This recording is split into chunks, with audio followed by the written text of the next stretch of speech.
Fanfic Corner, presented by Jennifer. Kion's Legacy, Part 1, The Hunt.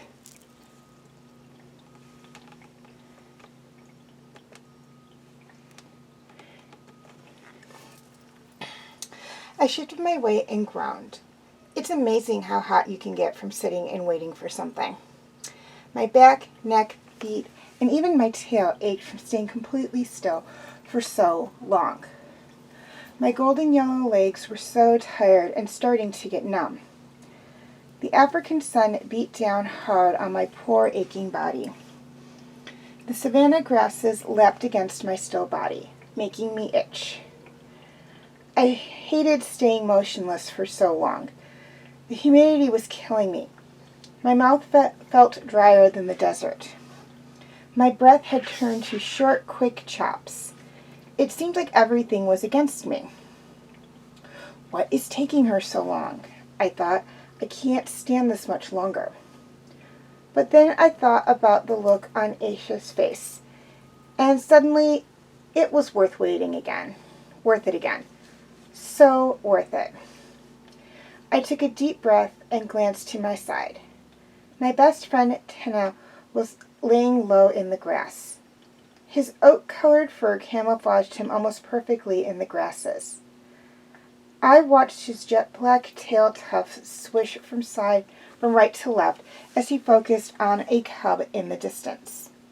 Timon was careful and had to be careful and hide in the thick areas of the grass because his jet-black tail tuft and his beginning of a mane were dead giveaways in the thin grasses. Tina's neon violet eyes scanned the savanna for the signal, as did my amber brown ones. But no matter what color eyes, if there's no signal to see, you won't see it. So we hunkered down low and kept our positions, even if they were making us wish we'd stayed home with the adults to nap in the shade. I sighed loudly. Tina glanced my way, then returned his gaze towards our target.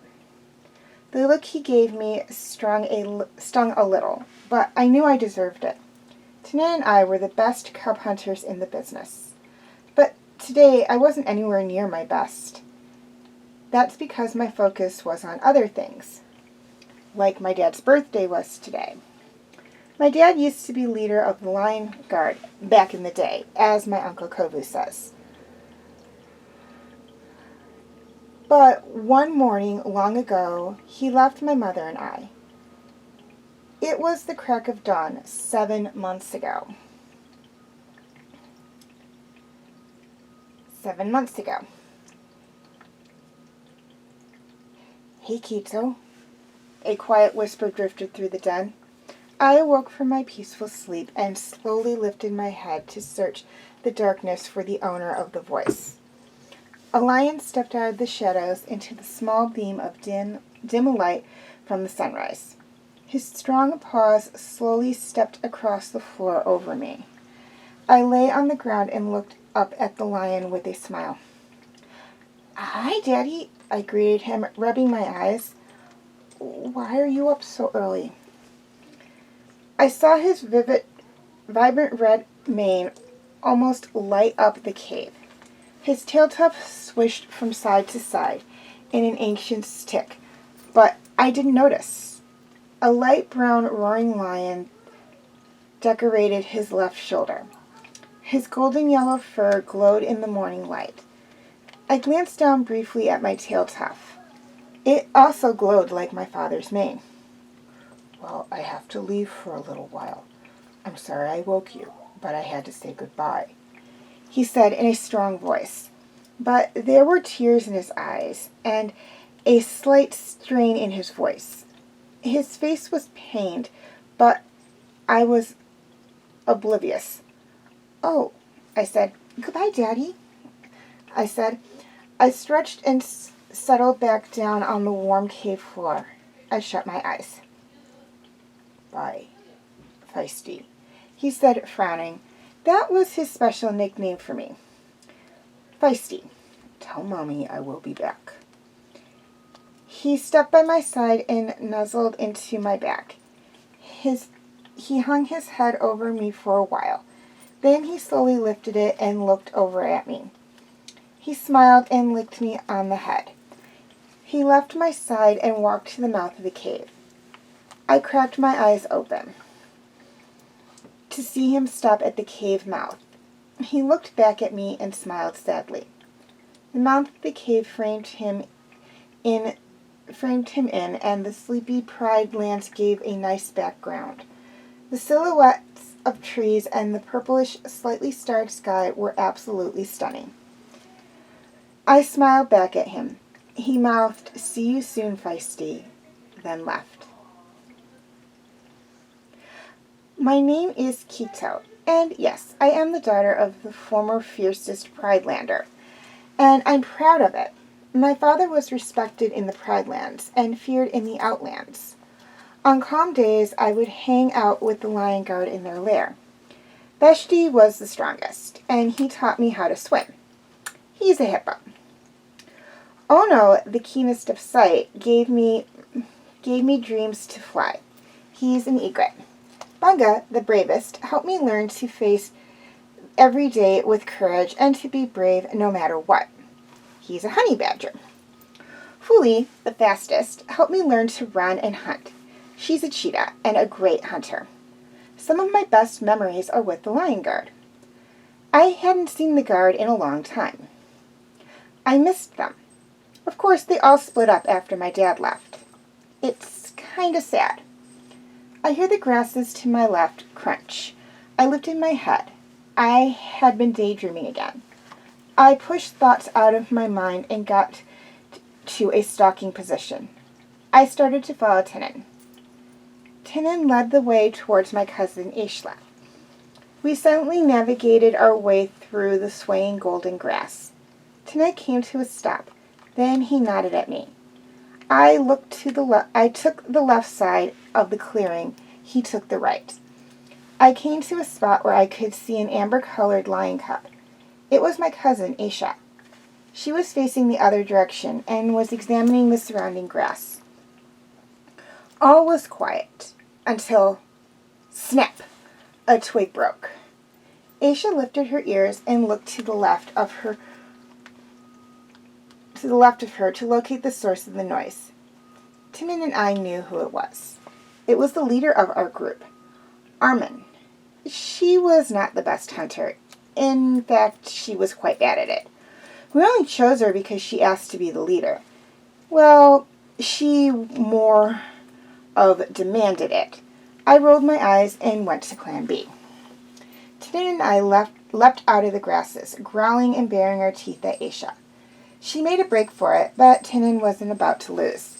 He took off after her, going faster and faster. I followed. Behind us, a white lion cub stumbled out of the grasses. I rolled my eyes. We kept after Aisha. Tinin was getting closer and could almost jump on her. I picked up my speed. Tinin and I came up beside Aisha. She was tiring out. Tinin made his move. He jumped onto Aisha, paws first. The two tumbled around on the dirt. I stopped running and stepped back to see who would come out on top. They wrestled for less than a minute, then the dust cleared. Tinin was on top of Aisha. I smirked. Aisha, Tinin said. What?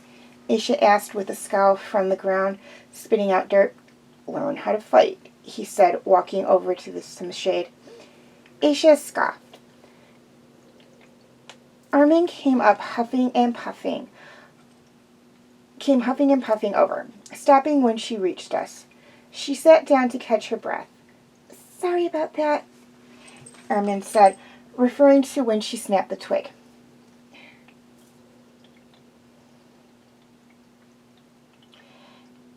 Did I lose a dark lion cub? Asked as he jumped into the clearing.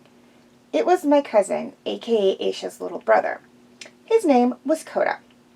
Koda had dark brown fur and a tuft of fur the same color on his head.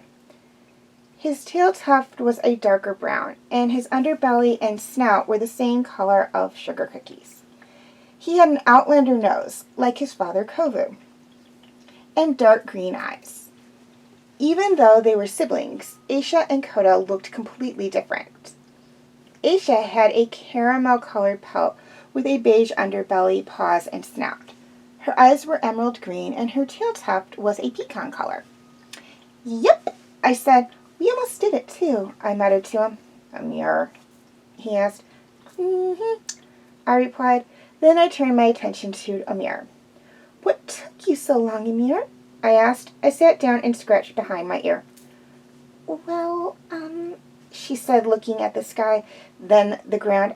I kind of forgot to... Forget it, I said, as I walked over to Tinin. Sorry, she called in a mean, not-so-sorry tone. Tinin and I shared an eye roll and an annoying sigh. We sat there for a minute, watching Amir and Aisha jab at each other about how lame it was to play with us. What's up with you today? Tinin asked suddenly. I stood up to walk to the watering hole, trying to ignore the question. I really didn't want to answer. Yeah, you sort of messed up, Koda said as he trotted up next to me. So much for ignoring. What are you talking about? I muttered, trying to dodge a bullet. Kito, Tinin said, raising a brow. She ain't going to talk about it, Koda said. Tinin just sighed. We reached the watering hole, hot and thirsty. We each took huge gulps of fresh, cool water and gasped for breath. I sighed with content. Kito, what's wrong? Tinin asked once more after minutes of silence. Nothing. Tinin, limn up and forget about it, I said in a sharp tone. He looked shocked. I'm sorry, Tinin. I didn't mean to snap at you, I apologized. That's all right, he said, but I could tell it still hurt. He was still a little hurt. I jumped into the water, sending waves rippling through the watering hole. Tinin and Koda just stared from the shore. I dived underwater, letting the cool, refreshing liquid engulf me. I was hoping it would wash away the questions I didn't have the answers to. I dived, swam, and twirled, and almost passed out from holding my breath for so long. But nothing helped. Suddenly, after diving under for the 4th time, something from below pushed me up. The next thing I knew, I was on Tinin's back, riding him as he swam gracefully through the water. I laughed out loud. Even though he was only a month older than me, he was extremely strong. I felt something brush my legs as he swam. I searched the clear water. Splash! Next to me popped up my cousin Koda. His dark fur was soaked, and his smile was brighter than the sun. I giggled. Tinin lurched forward, and I fell off into the water. I swam back up to the surface. Tinin shook his head in an attempt to get the water off. I smiled. My friends were always trying to help me. On the shore, Aishla and Amir were shaking their heads, but they were smiling. And laughing? I turned to float on my back, and I pushed my legs back and forth hard, splashing my friends. Hey! Tinan laughed. Kito, Koda called. I said, diving back under and swam. I dived back under and swam to the shore. I jumped onto the muddy banks, surprising Aisha and Amir. A splash of water soaked their fur, drawing squeals from them. I shook hard. Droplets of water left my bright gold pelt and sprayed on the coats of my screaming friends. Kito! Aisha squealed. I dived back into the water, swimming back to the boys. I resurfaced. They were glancing at me, then behind me, with weird grins painted on their faces. What? I said, smiling. Koda laughed. I heard something behind me. It was very quiet, but it sounded like swimming. Kind of. I looked behind me, smiling, with a questioning look on my face. Then I saw Aisha. She was swimming towards me fast. Oh no, I said, diving back under.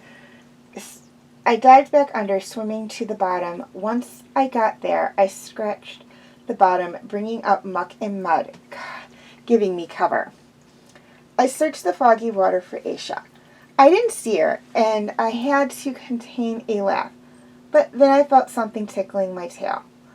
I turned around, and there she was. I swam as fast as I could towards the surface. You gotta help me, I said to Tinan between gulps of air. You're on your own, Feisty, he said with a smirk. I whined, then swam towards the shore. I swam and swam. I reached the shore and yelled, Meet you at lunch, to my friends. I took off at top speed, still soaking wet. I brushed past Amir, who was laughing at the whole scene. Darn girls, always stirring up trouble, I thought playfully as I galloped towards Pride Rock. I laughed.